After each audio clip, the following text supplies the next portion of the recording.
اب آپ کیا کر رہے ہیں؟ آپ یہ کہہ رہے ہیں کہ چونکہ پھر دیکھیے ہم نے بچا لیا نا اپنے آپ کو، یعنی کسی حد تک ہو گیا معاملہ، چلیں بڑا نقصان ہو گیا، ہمارے بہت سے لوگ دنیا سے رخصت ہو گئے، سائنسدان مار ڈالے گئے، قیادت مار ڈالی گئی، سب کچھ ہو گیا، لیکن بچ گئے۔ تو قومیں تو بچا ہی کرتی ہیں ہمیشہ۔ جب 2 ایٹم بم چلا دیے گئے تو کیا جاپانی قوم مر گئی تھی؟ ایران نے تو اپنی تاریخ میں پہلا پتھر حزب اللہ کس نے بنائی؟ روسی کس نے بنائے؟ آگے پہلے پہلی جنگ شام تو میں یہ سارے معاملات کیسے ہوئے؟ آگے اگین پہلے پتھر کی شروعات تو پتھر ان پر برسائے گئے سب سے پہلے۔ ایران کو بھی اصل میں ان حملوں کے اب نتائج بھگتنے ہیں، اور یہ اس پورے خطے کو بھگتنے ہیں، اور شرق اوسط کو بھگتنے ہیں، اور مسلمانوں کی پوری جمعیت کو بھگتنے ہیں۔ جیسے جیسے یہ نتائج نکلیں گے پھر آپ مجھے یاد کیا کریں گے۔ یہ فلسطین میں آپ کی رائے ہے، پر ایران کی جہاں تک رائے آتی ہے، ان کے پاس جتنی طاقت تھی کہ وہ شکست کو اوائڈ کر سکیں وہ کرتے ہیں، پر پھر آپ ان کے ایکشنز کو بھی تنقید کرتے ہیں۔ تو ایران نے تو وہی کیا کہ جس طریقے سے وہ اوائڈ کر سکتے ہیں شکست یا جنگ جیت سکتے ہیں وہ کیا، تو وہ کیوں غلط ہیں پھر؟ نہیں، انہوں نے تو جیسے ہی وہاں مذہبی حکومت قائم ہوئی، اس سے پہلے تو کوئی مسئلہ نہیں تھا، یعنی ایران تو تسلیم کر چکا تھا، اسرائیل کو بھی تسلیم کر چکا تھا، وہ کبھی برسر جنگ نہیں ہوا شاہ کے زمانے میں۔ جب وہاں مذہبی حکومت قائم ہوئی، یعنی میرے نزدیک عالم اسلام کا بنیادی مسئلہ یہ ہے کہ اس میں مذہبی قیادت کا زاویہ نظر بالکل اور ہے اور سیاسی قیادت کا بالکل اور ہے، اور اصل کشمکش یہ ہماری داخلی کشمکش ہے۔ جیسے ہی مذہبی قیادت کو اقتدار حاصل ہوا، انہوں نے اعلان جنگ کر دیا، پہلے دن اعلان جنگ کر دیا، مرگ بر امریکہ، مرگ بر شیطان بزرگ۔ انہوں نے فوری طور پر جو وہاں سفارتی عملہ تھا اس کو یکبال بنا لیا، اور اس کے بعد ایک جنگ چھیڑ دی۔ وہ جنگ بڑی غیر معمولی جنگ ہے، اس میں بڑے جدید طریقے اختیار کیے گئے ہیں، اس میں شام میں مراکز بنائے گئے، اس میں لبنان میں حزب اللہ وجود پذیر ہوئی، اس میں ایک پورا کا پورا ہلال بنا دیا گیا مزاحمت کا، اس میں حوثیوں کو برانگیختہ کیا گیا، اس میں ایران عراق جنگ ہوئی۔ تو یہ مذہبی قیادت کے اقتدار میں آنے کے بعد یہ ہدف بالکل متعین کر دیا گیا کہ کم سے کم پہلے مرحلے میں ایک شیعہ سلطنت کو وجود میں آنا چاہیے۔ تمام اقدامات اس کو سامنے رکھ کے کیے گئے ہیں۔ جس وقت آپ اعلان جنگ کر دیتے ہیں تو پھر تو اصل میں فیصلہ میدان میں ہوتا ہے، وہاں آپ پیچھے ہٹیں، وہاں آپ آگے جائیں، پھر دوسرا بھی آپ کے سامنے آ جاتا ہے، وہ بھی اپنے وجود کو برقرار رکھنے کے لیے اقدامات کرتا ہے۔ اور میں نے پہلے عرض کر دیا کہ جب ایسے اقدامات کیے جاتے ہیں تو اخلاقی اصول ملحوظ رکھنا کہ پیغمبروں کا کام ہوتا ہے۔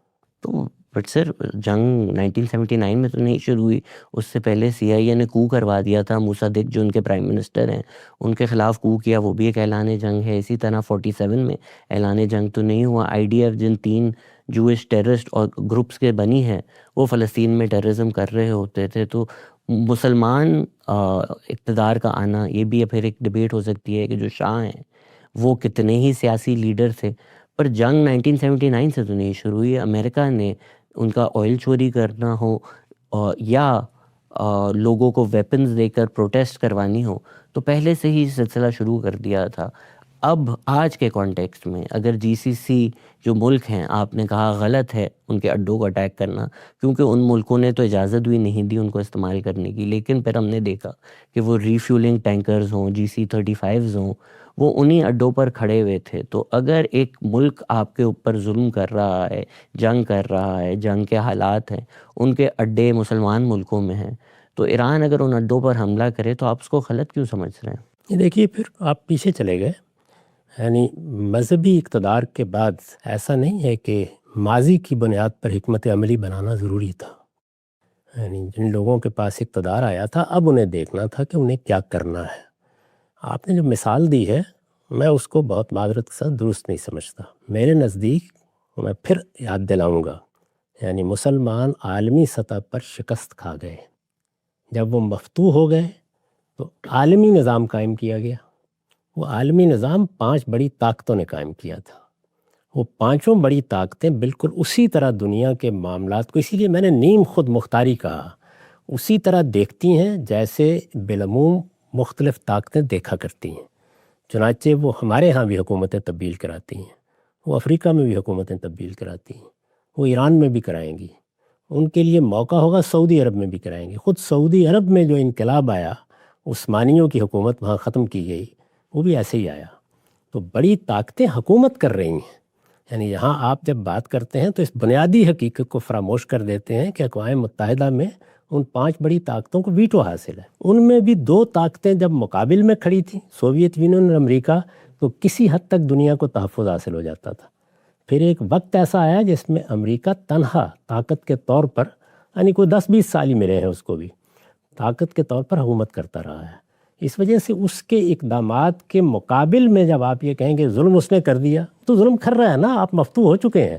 وہاں سے آپ کو دیکھنا ہے کہ مجھے اب اس ظلم سے مستقل نجات حاصل کرنے کے لیے لائعمل کیا بنانا ہے. پھر گزارش کروں گا کہ اگر آپ مقابل کی سطح پر کھڑے ہونے کی پوزیشن میں ہیں تو یہ ساری گفتگو بڑی محال ہے. اس نے مجھ پر حملہ کیا تھا، اس نے میری حکومت ختم کی تھی، میں اس کا جواب دے رہا ہوں. یہ یہاں وہ بات کرتا ہے جو مقابل میں کھڑے ہونے کی پوزیشن میں آ گیا ہو. اگر آپ یہاں نہیں ہیں تو آپ کو کیا کرنا ہے؟ اپنی حفاظت کرنی ہے، مہلت طلب کرنی ہے، امن کا وقفہ لینا ہے، اپنی تعمیر کے مواقع پیدا کرنے ہیں. یہاں یہ استدلال کیا ہی نہیں جا سکتا جو آپ فرما رہے ہیں. میں نے جو تنقید کی ایران کے اس اقدام کے اوپر وہ یہ ہے کہ عرب ملک مسلمان ملک ہیں، وہ آپ کے ہمسائے ممالک ہیں. انہوں نے یہ اڈے ایران کے خلاف اعلان کر کے نہیں بنائے، یعنی انہوں نے اپنی حفاظت کے لیے بنائے. کیوں حفاظت کے لیے بنائے؟ ان کے پاس بے پناہ دولت آ گئی تھی تیل کی صورت میں، اور ان کی حکومتیں اس قابل بھی نہیں تھیں کہ اگر بلوچستان سے کچھ قبائلی حملہ کر دیتے تو مقابلہ کر سکتی. عالمی سطح پر دنیا کی بڑی طاقتوں کی نظر اس پر ہو سکتی تھی. تو انہوں نے اپنی حفاظت کا بندوبست کیا. اس سے آپ تنقید کریں، اس کے بارے میں آپ جو کہنا چاہیں کہیں. ان اڈوں کی بنیاد پر حملہ آور ہو جانا، اس کے بارے میں پھر وہی عرض کرتا ہوں کہ یہ اقدامات جب کیے جاتے ہیں تو اس وقت ایسی باتیں کہنی آسان ہوتی ہیں. جس وقت طالبان کی ہم سرپرستی فرما رہے تھے کوئی میری بات نہیں سنتا تھا، اس کے پھر نتائج نکلے ہیں. ایران کو بھی اصل میں ان حملوں کے اب نتائج بھگتنے ہیں، اور یہ اس پورے خطے کو بھگتنے ہیں، اور شرق اوسط کو بھگتنے ہیں، اور مسلمانوں کی پوری جمعیت کو بھگتنے ہیں. جیسے جیسے یہ نتائج نکلیں گے پھر آپ مجھے یاد کیا کریں گے.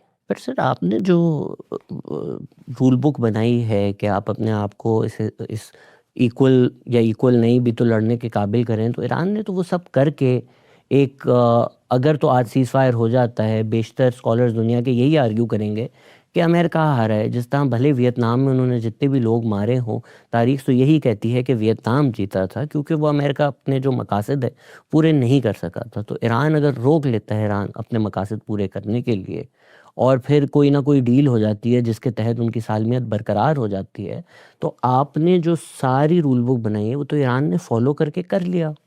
نہیں، ایسا نہیں ہے میرے عزیز. دنیا میں یہ دیکھنا ہوتا ہے کہ آپ نے کھویا کیا اور پایا کیا. سوال یہ ہے کہ ایران کے جتنے اقدامات ہیں ان کا کوئی ہدف اور مقصد تھا یا نہیں تھا. یعنی ایران نے جس چیز کو ہدف بنایا اس کو دونوں پہلوؤں سے دیکھ لیجیے. ایک یہ کہ اس نے ایک انقلاب برپا کیا ہے، یہ انقلاب اس پورے علاقے میں جہاں جہاں مواقع ہیں برآمد ہونا چاہیے. اسرائیل ایک مقابلے کی طاقت ہے، اس کا خاتمہ ہونا چاہیے. ان میں سے کون سی چیز حاصل ہوئی؟ اس وقت تو ان کی سالمیت کی جنگ بن چکی تھی. یہ تو اس وقت بنی ہے. یعنی پہلے میں نے یہ صورتحال پیدا کر دی کہ میرے وجود کو خطرہ لاحق ہو. اب میری فتح کیا ہے کہ میں نے اپنے وجود کو بچا لیا. پر سر سوال یہ ہے کہ میں نے ایک اقدام کیا ہے نا، یعنی میں اپنے گھر سے باہر نکل کر میں نے فیصلہ کیا کہ میں سامنے والے گھر پر پتھر ماروں گا. اس کا میں بالکل حق رکھ سکتا ہوں. ہو سکتا ہے کہ مجھے کوئی پرانے معاملات ہوں جن کو چکانا ہو، یہ سب چیزیں ٹھیک ہے، میں نے فیصلہ کر لیا. تو اب آپ کیا کر رہے ہیں؟ آپ یہ کہہ رہے ہیں کہ چونکہ پھر دیکھیے ہم نے بچا لیا نا اپنے آپ کو، یعنی کسی حد تک ہو گیا معاملہ. چلیں، بڑا نقصان ہو گیا، ہمارے بہت سے لوگ دنیا سے رخصت ہو گئے، سائنسدان مار ڈالے گئے، قیادت مار ڈالی گئی، سب کچھ ہو گیا، لیکن بچ گئے. تو قومیں تو بچا ہی کرتی ہیں ہمیشہ. یعنی کون سا ایسا زمانہ ہے جب 2 ایٹم بم چلا دیے گئے تو کیا جاپانی قوم مر گئی تھی؟ جاپانی قوم نے اس کے بعد بھی اپنے آپ کو بچا لیا تھا. یعنی قوموں کے بچنے اور نہ بچنے کا معاملہ یہ بالکل اور ہے. بچ گئے، اس کے بعد آپ پھر دوبارہ شروع ہو جائیں گے. آگے آپ کی حکمت عملی کیا ہوگی وہ بتائے گی. تو جو آپ نے اقدام کیا تھا اس اقدام کے حوالے سے دیکھا جائے گا کہ اس کے نتائج کیا نکلے. اسرائیل نے کیا نتائج نکالے؟ سر، اس میں جو آپ نے انالوجی دی کہ ایران نے پتھر مارا، 1979 میں رجیم آئی، 1980 یا 81 میں صدام حسین کو یو ایس نے بیک کر کے جنگ کروا دی. ایران نے تو اپنی تاریخ میں پہلا پتھر کس نے بنائی؟ کس نے بنائے؟ آگے پہلی شام میں یہ سارے معاملات کیسے ہوئے؟ آگے اگین پہلے پتھر کی شروعات تو پتھر ان پر برسائے گئے سب سے پہلے. نہیں، دیکھیے بات یہ ہے، آپ اصل میں عملی اقدام سے شروع کرتے ہیں. جس دن یہ معاملہ ہوا اس کے بعد امریکہ کے ساتھ انہوں نے برسر جنگ ہونے کا فیصلہ سنا دیا. جس وقت آپ فیصلہ سنا دیتے ہیں تو عملی اقدام کدھر سے ہونا ہے؟ وہ جس کے خلاف آپ فیصلہ سناتے ہیں اس کی طرف سے بھی ہو سکتا ہے. یعنی عملی اقدام کے لیے تو پھر دوسرا بھی اقدام کرے گا نا. ابھی آپ دیکھیں نا کہ اس ساری جنگ میں اسرائیل نے کیا حاصل کیا ہے. یہ صحیح ہے کہ اس کو بھی نقصان اٹھانا پڑا ہے. اس نے جو اپنی ایک طاقت کا بھرم قائم کیا ہوا تھا اس میں بھی فرق پڑا ہے، لیکن اس سب کے باوجود وہ اپنے علاقے کو محفوظ کیے ہوئے ہے. اس نے طاقت بالکل ختم کر کے رکھ دی ہے.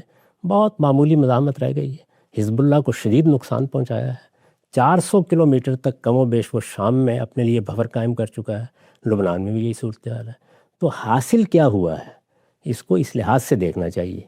یعنی یہ جو طریقہ ہے یہ ہو سکتا ہے کہ لوگوں کے لیے قابل قبول ہو، لیکن میرے نزدیک یہاں سوال یہ ہوتا ہی نہیں ہے کہ آپ کو حق حاصل تھا یا نہیں. بھئی حق تو حاصل ہے، ہر آدمی کو حق حاصل ہے کہ وہ اپنا اقدام کرے جس کو وہ صحیح سمجھتا ہے. وہ فلسطین کے لوگوں کو بھی حق حاصل ہے. ان کے ملک میں ایک دوسری قوم آ کے بیٹھ گئی ہے، وہ مزاحمت کر رہے ہیں. تو یہاں حق نہ حق کا سوال نہیں ہے. سوال یہ آپ نے حکمت عملی کیا بنائی. کیا ایران نے مزاحمت کی حکمت عملی بنائی ہے یا نہیں بنائی، یا اس نے اپنی حدود میں رہنے کا فیصلہ کیا. یعنی یہ ایک قومی ریاست ہے، ہم اس کے اندر ہیں، ہمارا ہدف اس کی تعمیر ہے. آپ اس کے مقابل میں دیکھیے پاکستان نے بالکل یہی طریقہ اختیار کیا. وہ عالمی معاملات میں اس طرح کی کسی ایکسپینشن میں نہیں گیا. اس نے ایٹم بم بھی بنا لیا ہے، کوئی نہیں روک سکا اسے. تو اس لیے یہاں زیر بحث یہ ہے ہی نہیں ہے کہ حق کیا ہے اور باطل کیا ہے. حق و باطل کا سوال ہو تو میں ابھی ہار پہنا دیتا ہوں آپ کے گلے میں. سوال یہ ہے حکمت عملی کے لحاظ سے جو طریقہ آپ نے اختیار کیا وہ صحیح تھا یا غلط تھا. خواہش تو تھی میری کہ ڈائلس آؤں گا کوئی گلے میں ہار پہنائے گا، پر یہ نہیں پتا تھا کہ یہ آفر آپ سے آئے گی. تو سر اس وقت جو آپ بتا رہے ہیں اگر دنیا کا یہی حال ہے اور پھر وائلنس بھی ہم نہیں کر سکتے، تو دنیا میں کوئی سسٹم وائلنس کے بغیر بدلا نہیں، تو کیا مسلمانوں کو بس پھر قبول ہی کر لینا چاہیے کہ جو اگر ہم ہار چکے ہیں تو پھر ہم ہارے ہی رہیں گے. تو جو جب تک طاقت میں ہے یا تو کوئی معجزہ ہو جائے خدا کا کہ یہ لوگ خود سے نست و نابود ہو جائیں تو ہم پاور میں آ جائیں. ٹل دین ہمیں بس ہیڈ ڈاؤن رکھ کر جو یہ لوگ کہتے ہیں ماننا پڑے گا. مجھے ہمیشہ اس پر تعجب ہوتا ہے جب سیاہ سفید بنا کے دکھایا جاتا ہے. یعنی یا ہم لڑیں گے یا ہم ہار جائیں گے. نہیں، ہم شکست کھا گئے، یہ ایک واقعہ ہے. اب ہمیں اپنی تعمیر کی مہلت چاہیے، امن کا موقع چاہیے. یہ خدا کے پیغمبر نے بھی حدیبیہ کا معاہدہ کر کے 10 سال کے لیے حاصل کرنا چاہا تھا. یہ ہماری ضرورت ہے. اس وجہ سے جب موقع آئے گا تو لڑیں گے بھی. ظلم و عدوان کے خلاف جہاد ہمارے دین کا حکم ہے، ہم اس کی تیاری بھی کریں گے. ہمارے پیغمبر نے نہیں، ہماری کتاب نے، ہمارے پروردگار نے ہمیں کہا ہے کہ عدوا لہم ما استطعتم من قوۃ ورباط الخیل. اپنے گھوڑے تیار رکھو. تو تیاری کریں گے. یہ تیاری صرف گھوڑوں ہی کی نہیں ہوتی، دور حاضر میں یہ معیشت کے لحاظ سے بھی کرنی ہے، یہ علاقائی تحفظات کے لحاظ سے بھی کرنی ہے، یہ بین الاقوامی طور پر جو معاملات زیر بحث آ جاتے ہیں ان میں بھی اپنے مقام کو دیکھنا ہے. اپنی تعمیر کا یہ کام کرنا ہے. جب وہ ہو جائے گا تو حکمت عملی زیر بحث ہے. اس کے بعد دیکھیں گے کیا اقدام کرنا ہے. معلوم نہیں ہمارے حق میں کوئی فیصلہ ہوتا ہے یا دنیا میں کسی اور قوم کے حق میں فیصلہ ہوتا ہے. دنیا میں اللہ کا قانون یہ ہے کہ تلک الایام نداولها بین الناس. کسی کو بھی کوئی ابدیت حاصل نہیں ہے. دنیا میں مختلف قومیں دنیا کے مسرح پر نمودار ہو رہی ہیں، اپنا کردار ادا کر رہی ہیں. ہم نے بھی یہ کردار کم و بیش 1000 سال تک ادا کیا مسلمانوں کی حیثیت سے. بالکل ممکن ہے کہ دوبارہ اس کا موقع مل جائے، لیکن بہرحال اس کی تیاری کرنا، صحیح حکمت عملی اختیار کرنا، صحیح وقت پر اقدام کرنا، یہی ساری باتیں ہیں جو کسی بھی اقدام میں کہی جاتی ہیں. میں نے بھی یہی باتیں کہی ہیں. اس میں اگر دوسرے لوگوں کا نقطہ نظر صحیح ہے کہ نہیں ہم نے یہ طریقہ اختیار کیا وہ ٹھیک ہے، تو اس کے نتائج و عواقب آپ افغانستان میں بھی دیکھ لیں، اس کے ایران میں بھی دیکھ لیں، اس کے فلسطین میں بھی دیکھ لیں، اس کے باقی دنیا کے اندر بھی دیکھ لیں. یہ تو نتائج و عواقب فیصلہ کرتے ہیں کہ کیا کیا آپ نے. میں جب یہ کہہ رہا تھا کہ جب آپ ایک مذہبی گروہ کو غیر جمہوری طریقے سے کسی ملک پر مسلط کرنے میں مدد کریں گے تو وہ پلٹ کے اپنے نظریے کے ساتھ آپ پر حملہ آور ہو جائے گا. اس لیے کہ مسلمانوں کی مذہبی قیادت اگر اقتدار حاصل کر لے، مذہبی قیادت تو موجود ہے، ایک واقعہ ہے، اگر اقتدار حاصل کر لے اور وہ سنی ہو تو خلافت کی طرف بڑھے گی، شیعہ ہو تو امامت کی طرف بڑھے گی. یہ ناگزیر ہے. یہ ممکن ہی نہیں کہ آپ اس سے گریز کر سکیں. اس میں قومی ریاست کے تصور کا کوئی سوال نہیں ہے. اس وجہ سے اگر دونوں کے پاس کسی بھی پہلو سے اقتدار آتا ہے تو قومی ریاستیں اپنی خیر منائیں، جلد یا بدیر وہ ہدف بنے گی۔ یہ امریکہ نہیں بنے گا، بہت دور بیٹھا ہوا ہے، وہ تو ایسے ہی کوئی اقدام کرے گا واپس آ جائے گا۔ اور عام طور پر یہ جو بڑی طاقتیں ہوتی ہیں وہ اس طرح کی مہمات کرتی رہتی ہیں۔ سوال یہ میرے خطے کے ساتھ کیا ہوگا، میرے وطن کے ساتھ کیا ہوگا، میرے ملک کے ساتھ کیا ہوگا، گرد و پیش کی مسلمان ریاستوں کے ساتھ کیا ہوگا، 57 ملکوں کے ساتھ کیا ہوگا۔ میرا کنسرن یہ ہے، کیا ہوگا؟ تباہی ہوگی، بربادی ہوگی، اس کے سوا کچھ نہیں ہوگا۔ جو 35 سال تک طالبان میں آپ لوگوں کی حکمت عملی کا نتیجہ نکلا وہی نکلے گا۔ آپ کو پھر کابل پر بم برسانے پڑیں گے، تیار ہو جائیں اس کے لیے۔